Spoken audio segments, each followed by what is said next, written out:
Lauren Royle, welcome to the show. Hey, how's it going? It feels weird me welcoming you because we're here at your office here in St. Bart's. Brittany, It's the office building.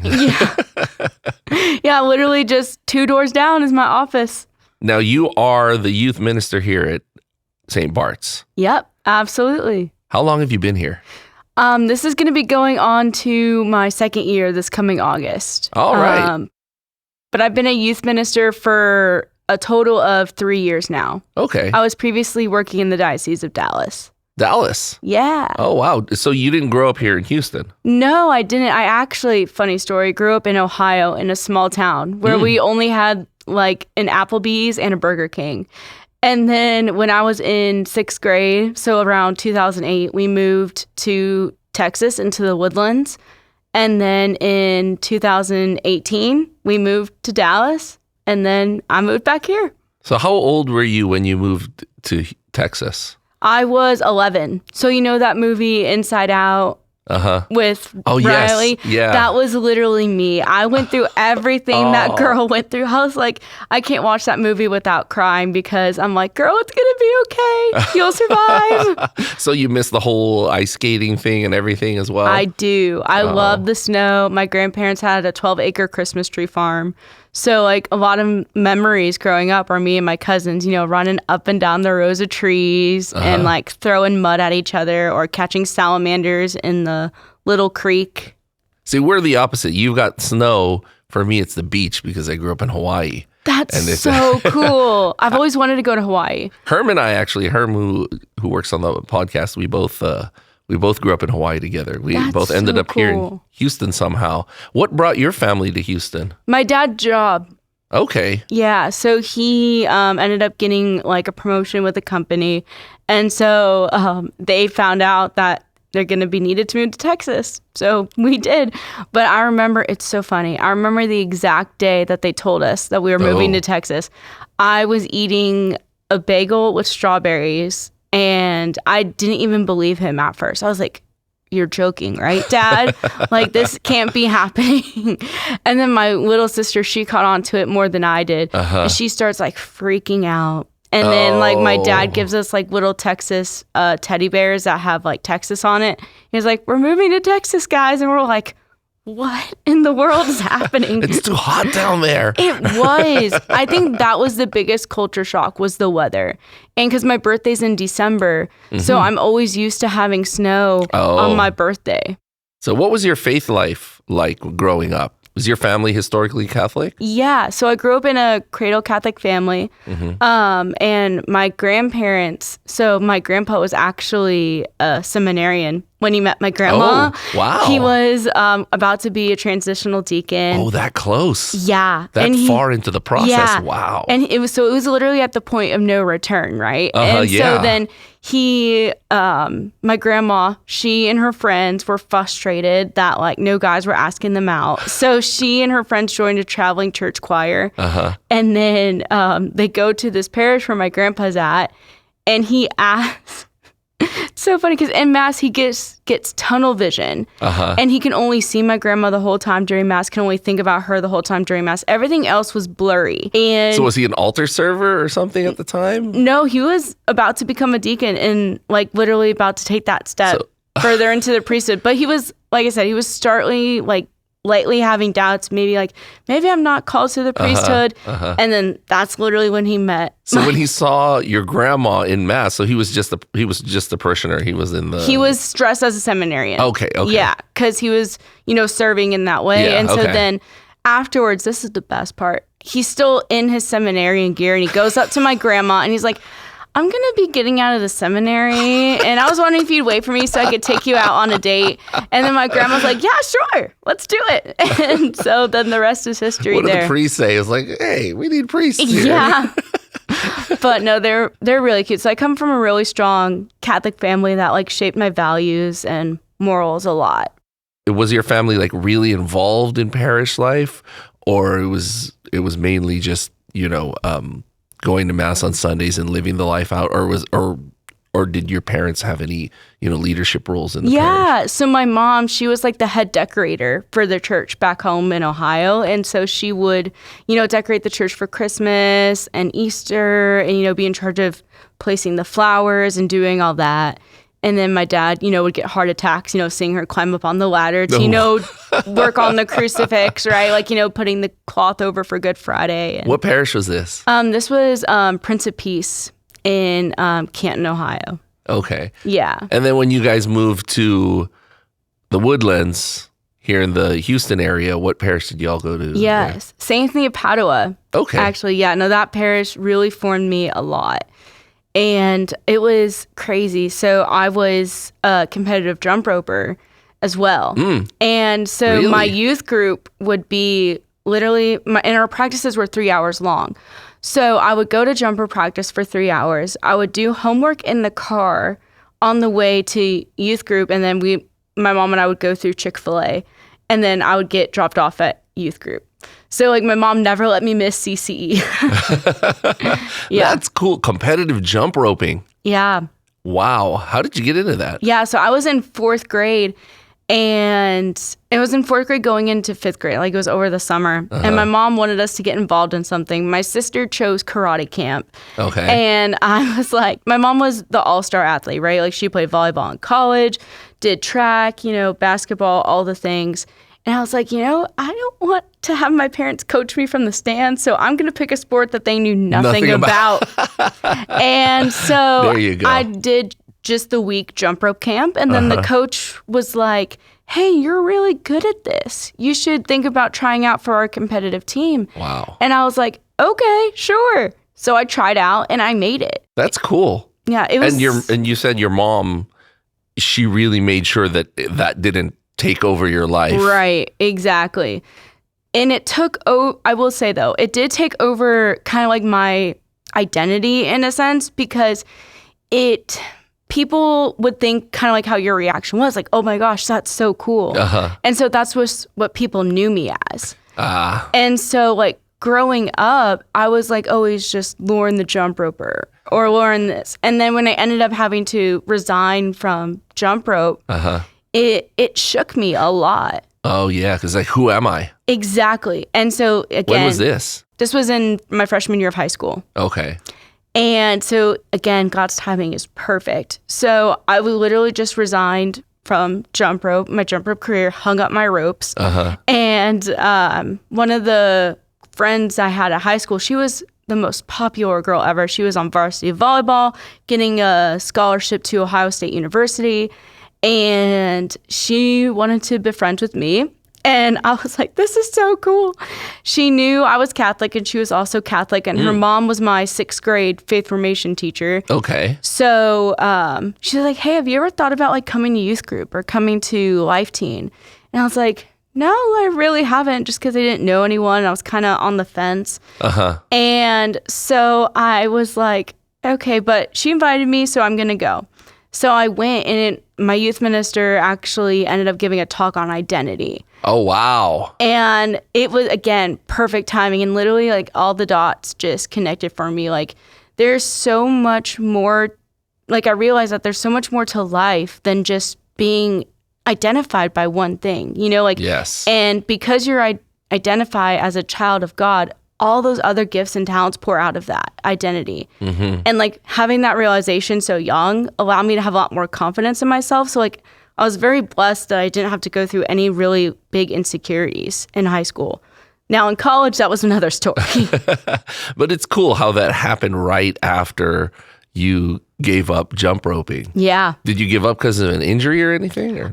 Partly an injury, but again, it was also partly of an identity crisis, because like I was at the point where I couldn't even focus on school. I was focusing on just routines, making sure I nailed regionals so I could get to nationals. Wow. Making sure I could be the best I could be, because I got affirmation in that, And so there was another person on the team, and she was the favorite. Everyone loved her. And I will say I was pretty close neck and neck with her when it came to like competition wise.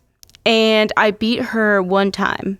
And then it was just one of those things where, again, they just wanted to beat me at everything else. Like, it was like the point of like, you're never going to beat me again. And so was it like some sort of a obsession with a rivalry? Yeah. Oh, okay. Yeah. Because I mean, I was fine being second, but also after a while, it took a toll on me.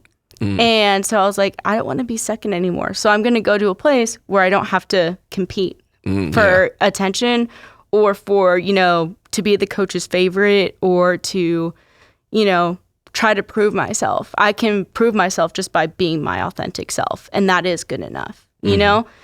And again, very blessed to having realized that so young. Yeah. And to let go of that, not knowing what was coming. Exactly. I mean, you knew there was going to be a void in your life. Yeah. And you let it go, not knowing that, hey, something else is going to fill this place. Yeah. So I did also partly have an injury. I did, so I have weak growth plates in my foot. So my growth plates in my foot were starting to hurt, and it would cause me to not, compete the best I could. Yeah. And so, like I said, I mentioned I was neck and neck with her pretty much. And then the coach pretty much made her the favorite, And so, again, I wasn't even favorite in terms of like my coach's eyes, So it took a lot. And then my mom was like, no, Lauren, this isn't good for you. You know, like you have to step back. Because my mom was also catching on to it too, that this wasn't the healthiest environment for me. Physically and emotionally and mentally, it was not the healthiest. Yeah.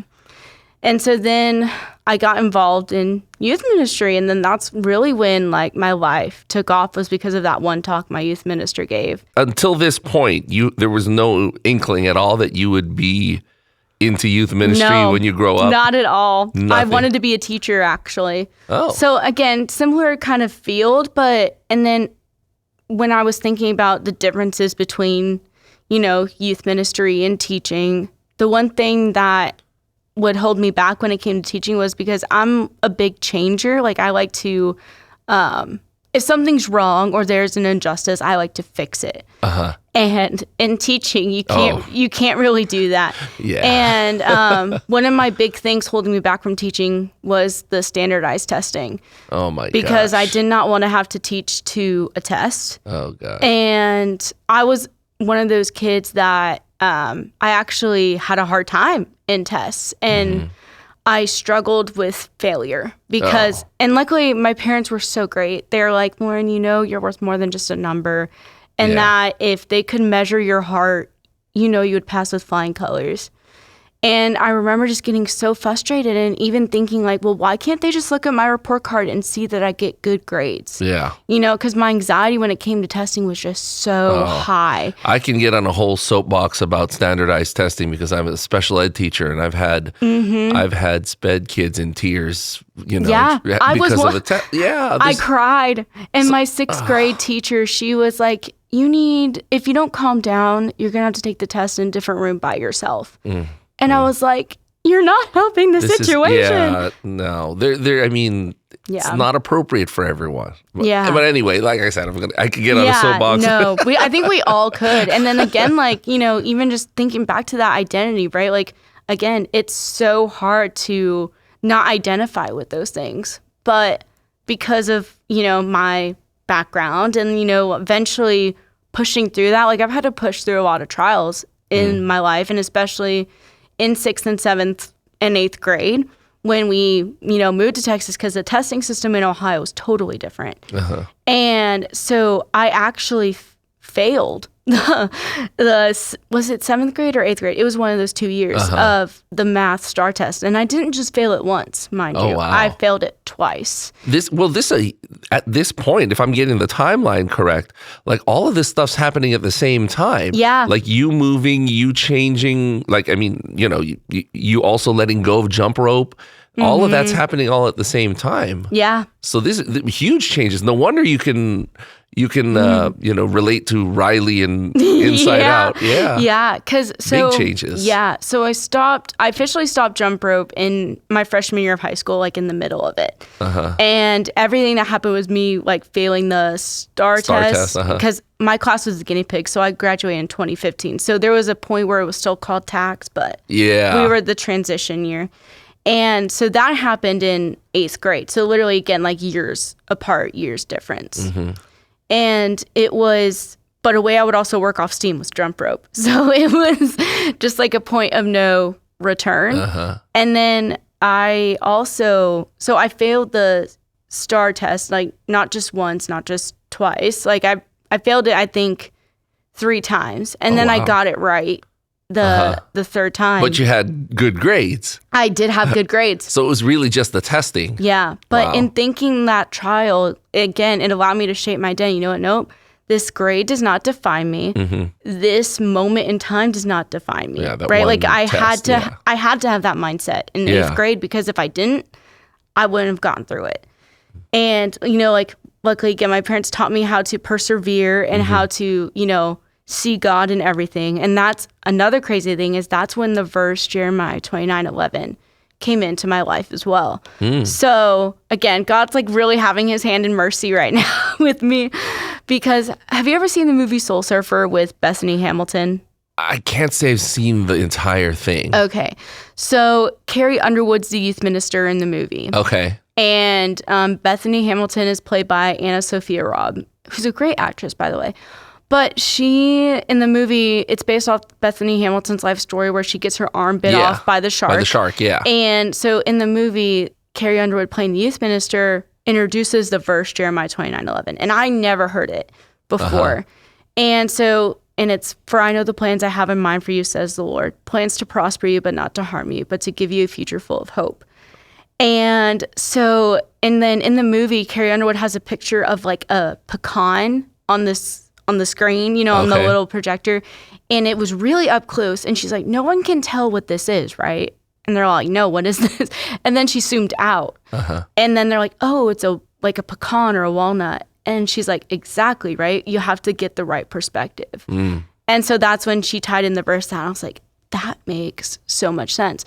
So, and then I don't know why God just like started stirring in my heart. He's like, actually pick up your Bible and read this, and read it over and over and over and over again until you memorize it. And then my parents will tell you that I came down the stairs different that next morning. Oh, wow. Because of just how much I really wanted to be loved, seen, and heard. And I wasn't getting that from anyone else besides my parents and the few friends I did have.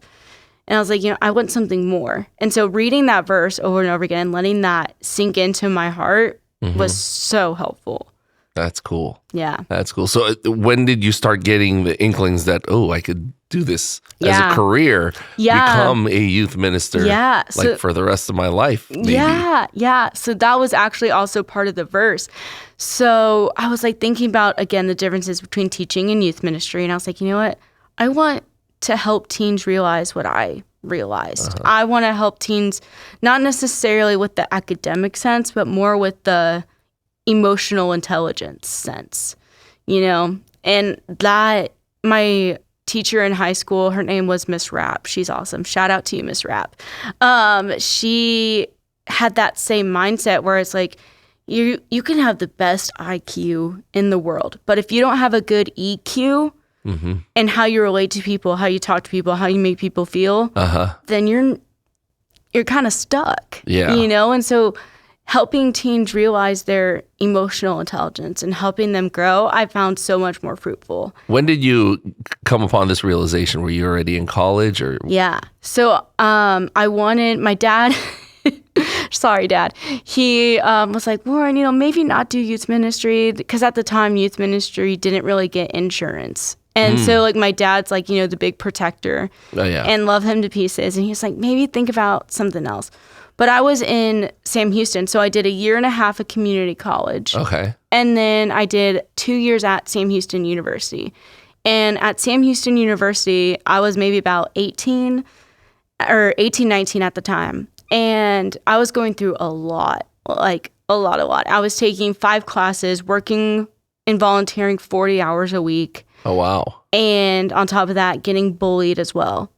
And so I was like, just really praying. I was like, God, like, what's the purpose in this? I need peace, and I need, you know, just something new to happen. And so I was like, okay, God, what do I need? He's like, you need peace. And I was like, well, where am I most at peace at? And then he God was like doing theology, being with teens, doing youth ministry, because I also volunteered at St. Anthony's as well. Where did you get bullied? In college? Oh, wow. Mm-hmm. Yeah, I was told I was too happy. And how... Too happy? How can someone be so happy despite what's going on? And they bullied you because you're too happy? Pretty much, yeah. Oh, my goodness. I have a different outlook than most, teens and young adults my age. And especially at that time, because I always I'm a big fan of the big picture. And everyone's just focused on the little picture. Like, okay, got to get my degree. And I'm like, well, what about after your degree? What about, this and, marriage and all that stuff? And they're all like, what? And then I'm always the one to find the bright side in things. And it's to prove my point. Me and my mom were driving to North Carolina, and, the drive wasn't going as expected. Like, it was taking longer, and then it was raining. And then I was like, well, Mom, at least we're not driving through a tornado. She's like, Lauren, if you say one more positive thing, you're getting outside this car. It's like, okay. But I've always had that outlook, and sometimes people don't understand it. Yeah. But again, that outlook came from Jeremiah 29:11, because I found it, because I also struggle with depression. So I've really found it very fruitful. Like, I'm going to be happy because I'd rather be happy than sad. Yeah. If you don't want to talk about it, but it's okay. But what kind of things did they do to you? It was morally just backhanded things. Like, it wasn't anything physical. It was more just, just verbal, and rumors spread, and that kind of, yeah. Yeah. Nothing on a scale of 1 to 10, it was probably a 3 in terms of severity. Yeah. But those wounds still hurt. Oh, yeah. But it wasn't anything super bad. Yeah. Or anything. Yeah, those things, especially at that age. Yeah. Or talking behind your back. That was a common one that happened to me. And they would always just say things like, oh, Lauren this, Lauren that. And they would just spread rumors and say things that weren't true. And did that happen throughout college? Mm-hmm. Oh, gosh. Well, I was at Sam Houston at least. But then, so when I got the call, to youth ministry and to pursue things, my dad was like, Lauren, I understand why you need to leave. And I wanted to go to Franciscan because I'm originally from Ohio and I still have family up there. And so I was like, okay. And my dad told me, he's like, we can't really make Franciscan work financially right now. And I was like, okay. But then he's like, don't worry, I'm going to figure it out. And I was like, okay. And when my dad tells you he's going to figure it out, he's going to figure it out. He's one of those types of guys. And so he found University of Dallas. And then I applied, and I was looking at, the stats and the scores of, people's SATs. And my SATs were not as near as what most people's were who went there. So I was like, Lord, if you want me to go here, you're going to have to sprinkle some, Holy Spirit dust and make this application look really good. And then, so not only did I get in, I got a scholarship as well. And nice. So it was there even in the midst of my theology classes where I was able to make sense of the bullying, make sense of and I say bullying, I'm making it sound really severe. As I mentioned, it wasn't that severe. It was more, again, just people being immature and talking behind back. Yeah. So University of Dallas was so good because it actually I feel like my degree worth it, because I'm actually getting something, like I said, I'm a fan of the big picture, not something I'm just going to use for my career, but something I'm going to use for the rest of my life. And then I actually had to make a choice between because my original plan was to do theology with a concentration or kind of like a minor in pastoral ministry. And the people at University of Dallas were like, well, if you do this plan, you're going to have to be in school for another 3-ish years, 3 or 4-ish years. And I was like, oh no. Because most people in my life were graduating, because I graduated high school in 2015. Yeah. And so I did a year.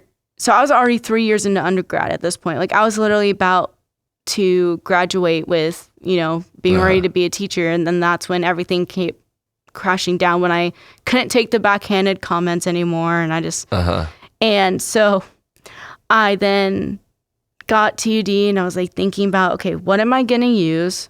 Not just for myself, but what am I going to use for the rest of my life? And especially since I knew I wanted to go into youth ministry at that point, because, I wanted peace, and that's where I'm most at peace at.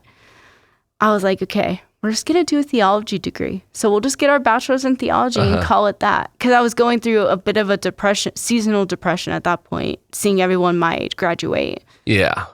Mm-hmm. Did you ever at any point think about, religious life? I did, actually. So I did the St. Therese of Lisieux novena. Okay. And I was praying hard, and I was like, God, what do you want my life to look like? And I was like, okay, a red rose to confirm and affirm my, vocation to marriage, and then a pink rose to maybe start discerning the religious life. And this is oh my gosh, I love this story. So it was October 1st, right? Like her feast day. And so I'm coming out of the Adoration Chapel at like 1 a.m. and I see a little tiny Mary statue that's holding one rose. And I was like, I've never seen that statue before. There's only one rose in there. Maybe this is the rose for me. And because I hadn't gotten anything all day. Okay. And so I shined my phone light on it, and it was maroon.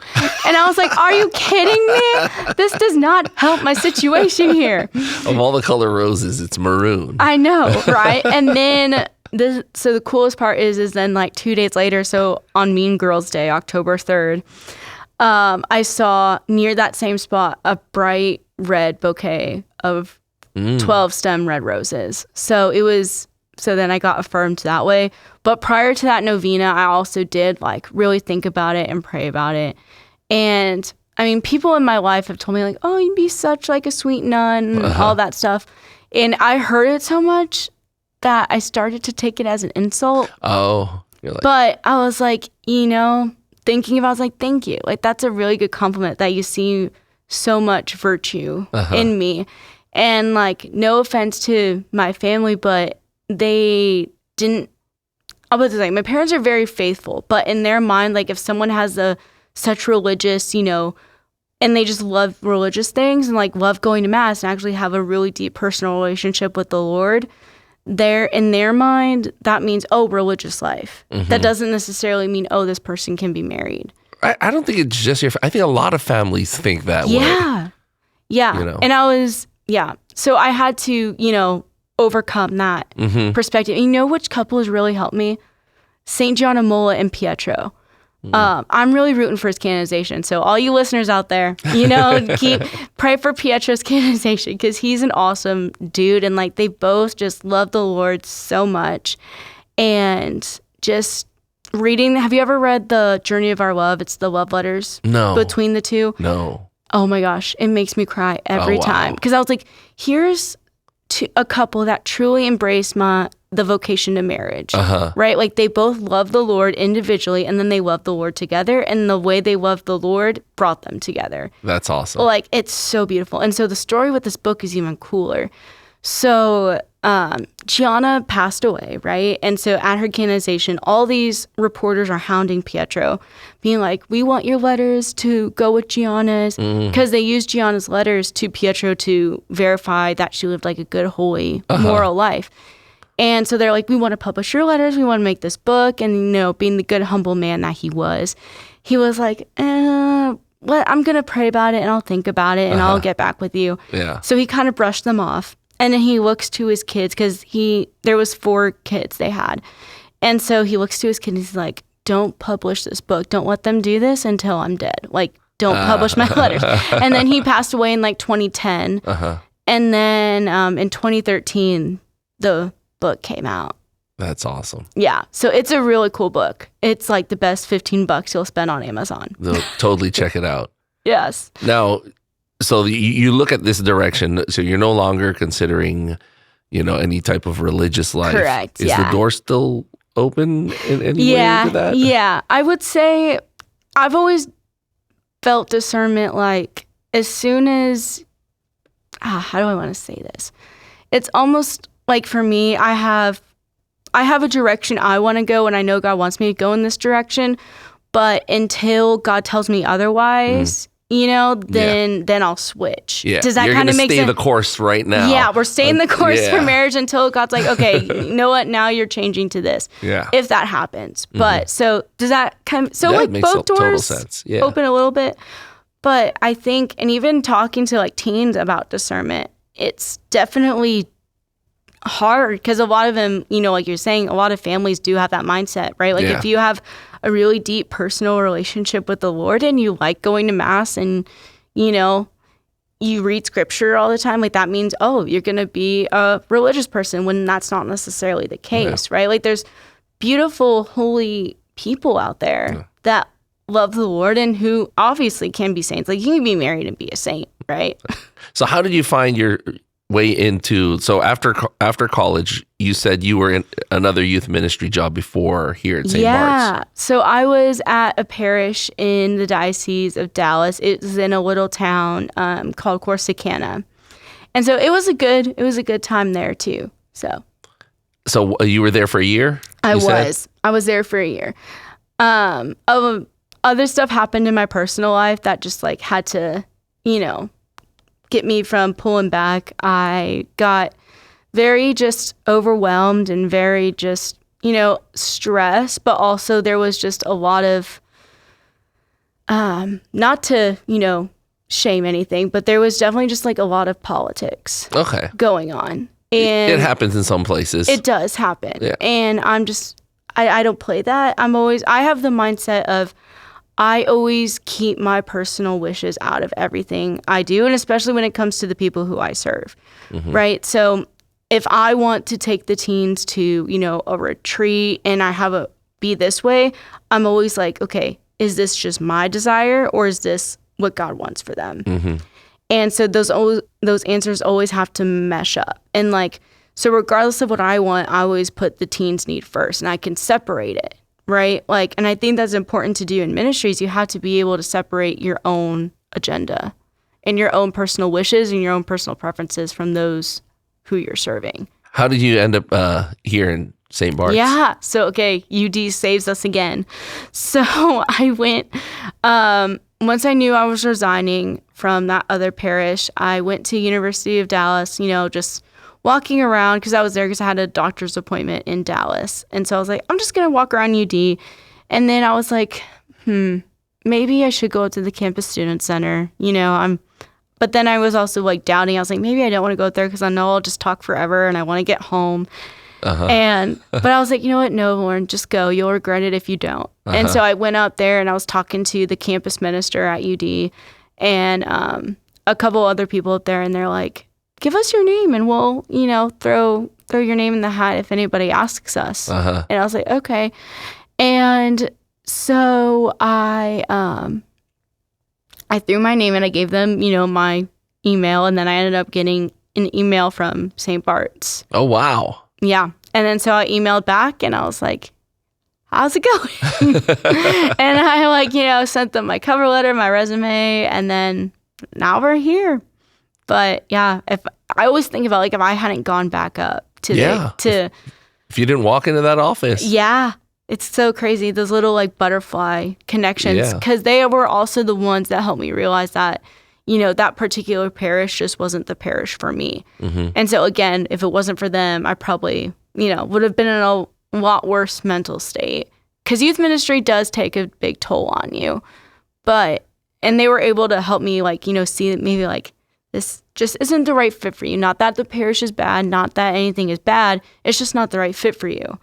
And so I remember when I told my teens that I was leaving, I told them, I was like, y'all have to think of me and anyone else who's in this position as like Nanny McPhee, right? Like when you need me and do not want me, then I have to stay. But when you want me and no longer need me, then I have to go. And so like the teens at that particular parish were just craving passion, craving joy. And so they started standing like statues. They didn't move. They didn't know how to act. They didn't know how to socialize with each other. And then we ended up throwing cupcakes at each other. Like we ended up having cupcake wars like on our last day.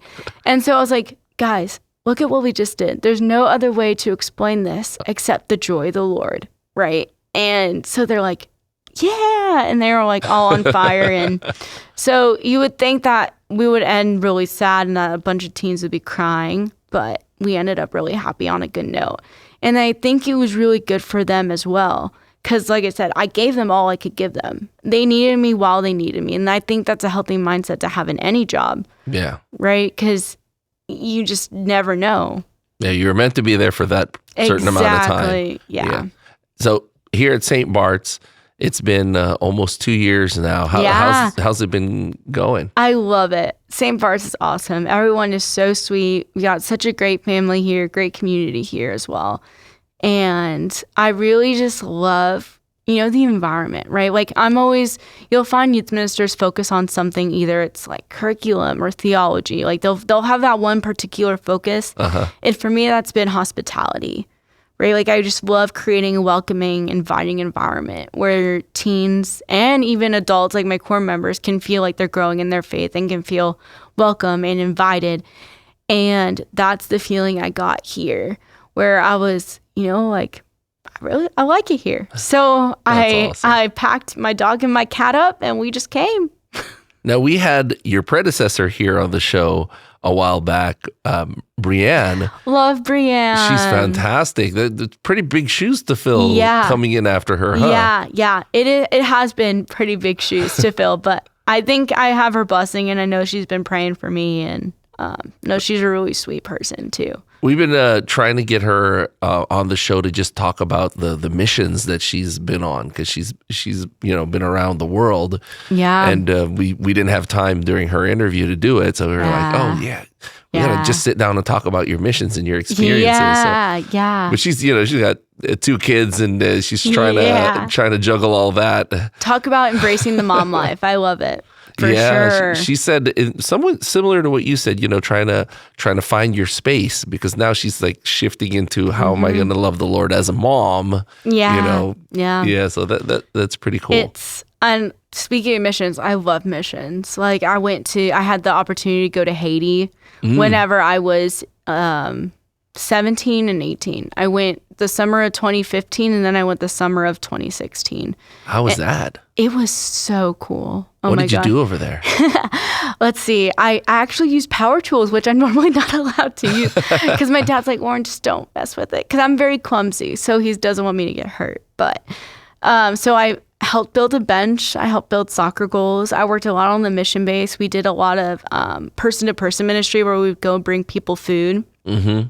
And then we did prison ministry one year. Wow. And that, I think, touched me the most, surprisingly. Really? So a Haitian prison, you'll find people in there are in prison for the most just minor things, right? Like taking a chicken off the side of the road that someone else claims is their chicken just so that way they can feed their family. Wow. And so then you'll also find people who have been in prison for like 3+ years, and have still not seen a trial. Wow. And so also the prisons there are really, really small. So we walk in there and it's an 8x8 cell with 40 men stacked in like sardines in an 8x8 cell. Gosh. So literally people just stacked on top of each other, and it's hot. And this is the best part of the story. We actually got kicked out of prison because we made them too happy. So I added... You made the prisoners too happy and you got kicked out. Yeah. We did. They're like, we can't have these prisoners enjoying themselves and being happy with their lives. Right. We were just singing praise and worship songs. And granted, they were singing it in Creole, and I was, doing my best I could to follow it along. So they could be cramped into this small room, hot and sweaty, stacked on top of each other, but no, they can't be singing praise and worship songs. Yeah. Oh, my goodness. Yeah. And one of the coolest things... was outside, I think it was outside the prison, or maybe it was near the orphanage. They had a little shop of stuff the prisoners had made, so that way they can, use that money to buy toothpaste and stuff like that. Okay. And so I bought a cross that someone made out of bubblegum wrappers. Wow. It's really cool. Just wow. Yeah. And so it's like it was just so eye-opening to see how the joy of the Lord can really make people happy and can change any circumstance. But then on the flip side, it was also like super crazy to see how many people don't want to see the joy of the Lord. Mm. Because you've got, in Haiti, the religious breakdown's kind of different. You have, the main denomination is Catholic, voodoo, and Protestantism. Like, those are the three main things. Okay. And so they're actually, talk about a Mary story. So there was this 13-year-old girl. She was 13 at the time, and her parents were voodoo priests. So if you don't know about voodoo, it's like really spiritual warfare type stuff, right? Like type of stuff where it's like pretty much witchcraft. Okay. And so she was getting spells put on her every single day. Okay. And she would go to her bedroom after her parents would do that to her. She's like, I just want Jesus. So every single day we were there, she would sneak out of her bedroom window and come to the Life Teen Mission base. And she would come to Holy Hour and Mass with us. But because she had, those spells on her, she would manifest every single time, right? Like seizing, foaming at the mouth. Oh, wow. And screaming. Yeah. And so the way we would temporarily deliver her was we would start saying the rosary and saying Hail Marys.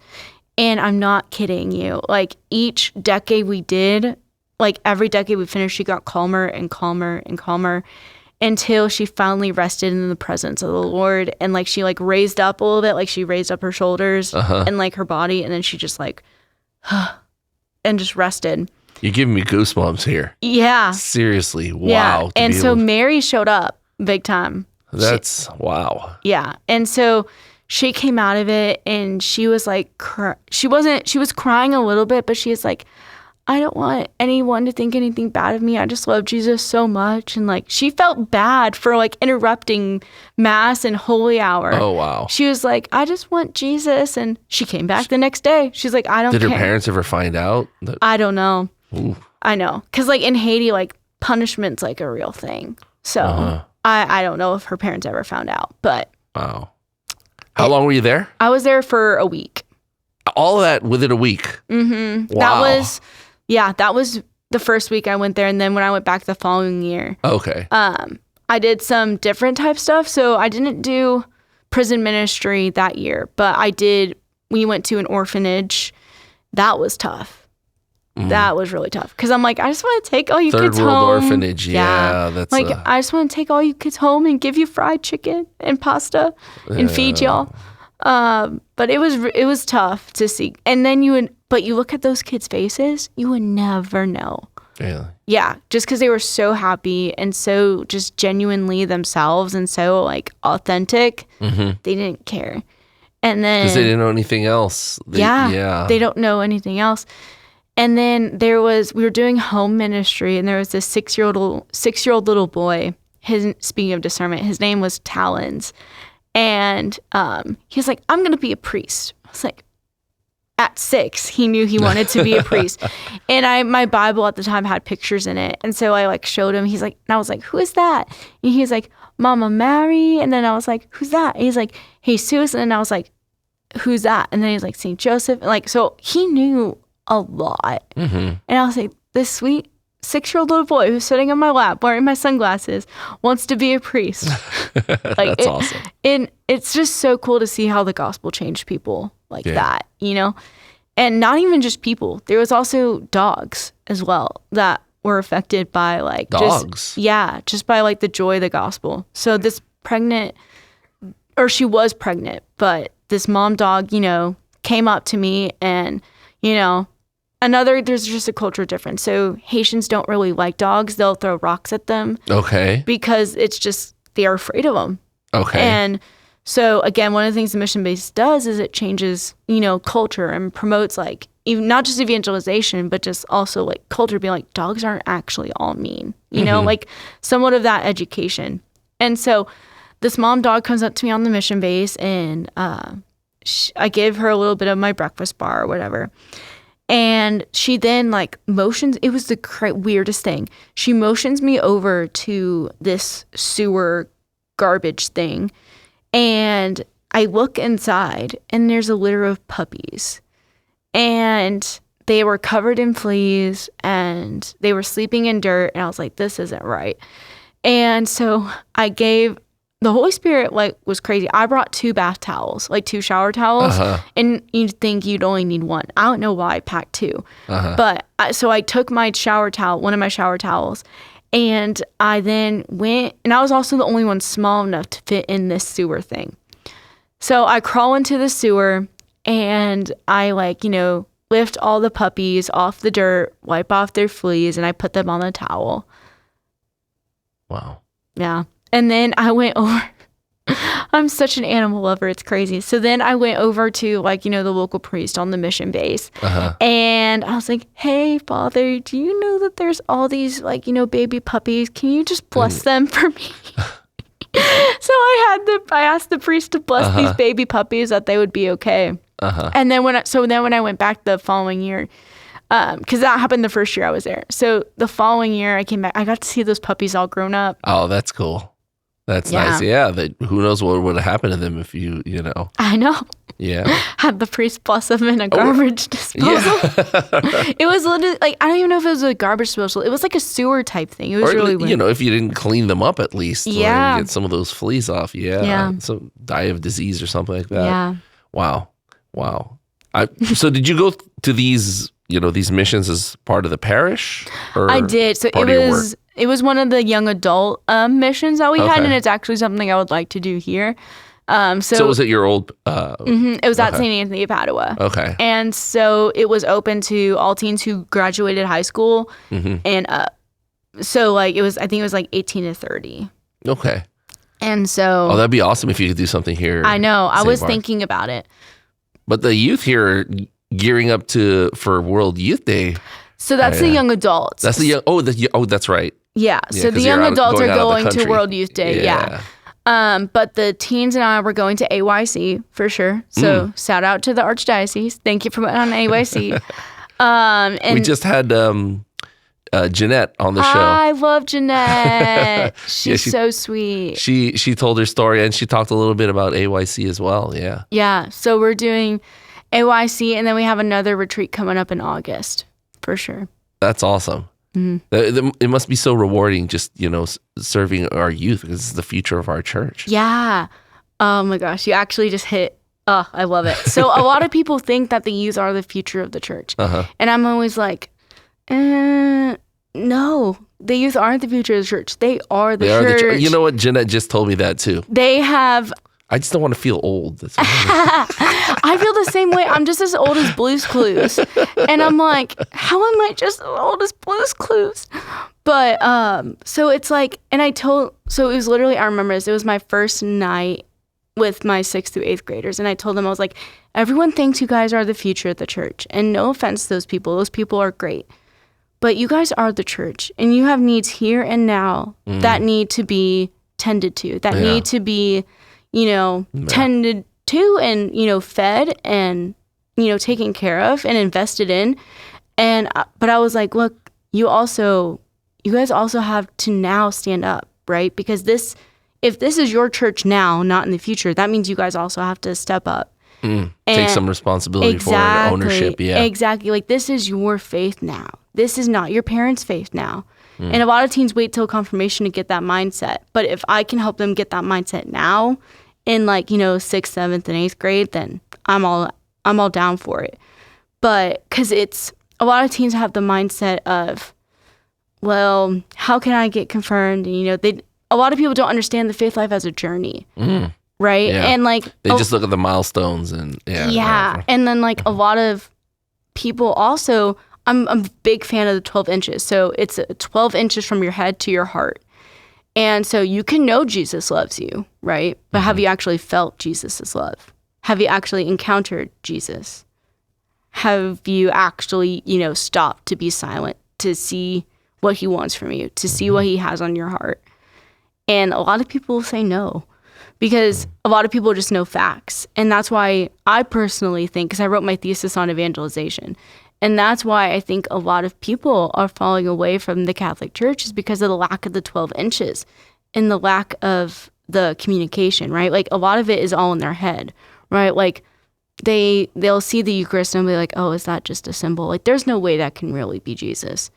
When in reality, no, that's actually Jesus. The same Jesus that died, the 2,000 to 3,000 years ago, that's the same Jesus right there. And once the teens realize that and their light bulb moment comes on, that's the best feeling in the world.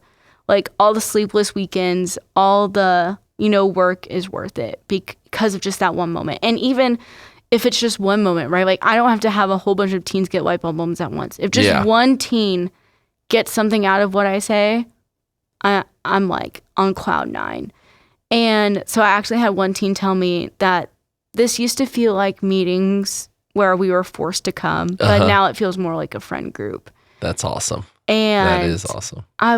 That meant so much to me because that's exactly what I want, because those friendships forms not just friendships, but accountability, and allows you to, see God through friendships, and to have true, authentic, Christ-centered friendships is something that can never be replaced.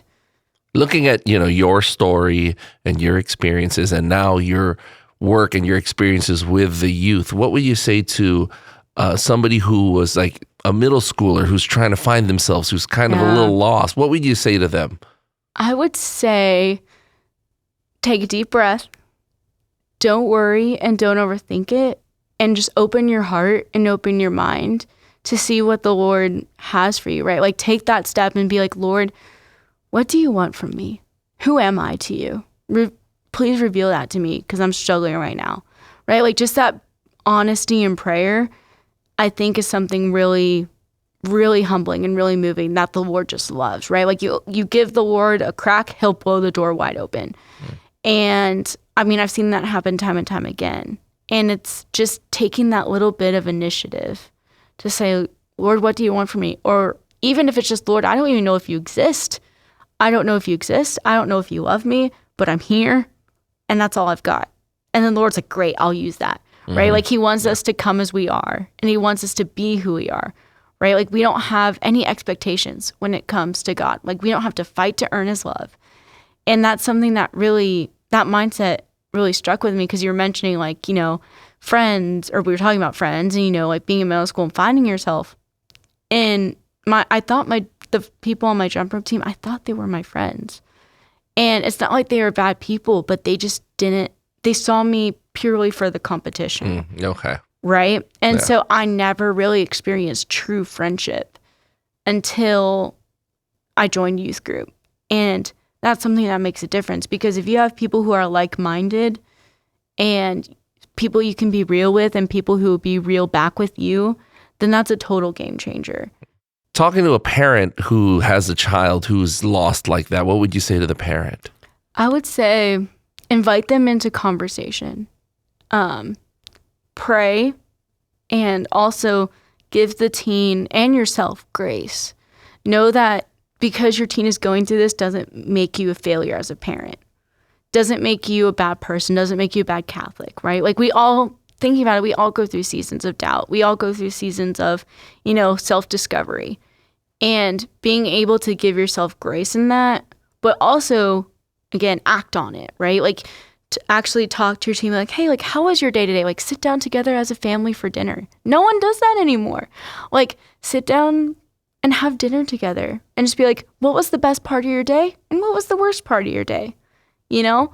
And that was something my parents always did with me growing up. Like we would not be allowed to leave the table unless we said what was our favorite part of the day and then what was our worst part of the day. And so I would recommend that, just inviting God into your conversation, have good conversations, and also be open with your teen as well about like, hey, I struggle through this too. Like help them to see you not as like their best friend, right? But help them to see you as human, as someone who they can come to feel comfortable with, Thank you so much for all the work that you do with the youth here at St. Bart's. Thanks. And we wish you the best of luck as, in the coming months and years. And hopefully you can get one of those missions going here too. That would be awesome. That would be really cool. That would be really cool. Thank you again, and for having us and for being on the show. No, thank you for having me. This feels so cool and surreal, pretty much. I've always, wanted to be on one and share my story like this. So this is awesome. What did you say earlier when you were sitting down? You're official now. Yes, I feel official now. I feel cool. I feel like I've made it. God bless you. Oh, thank you. You too.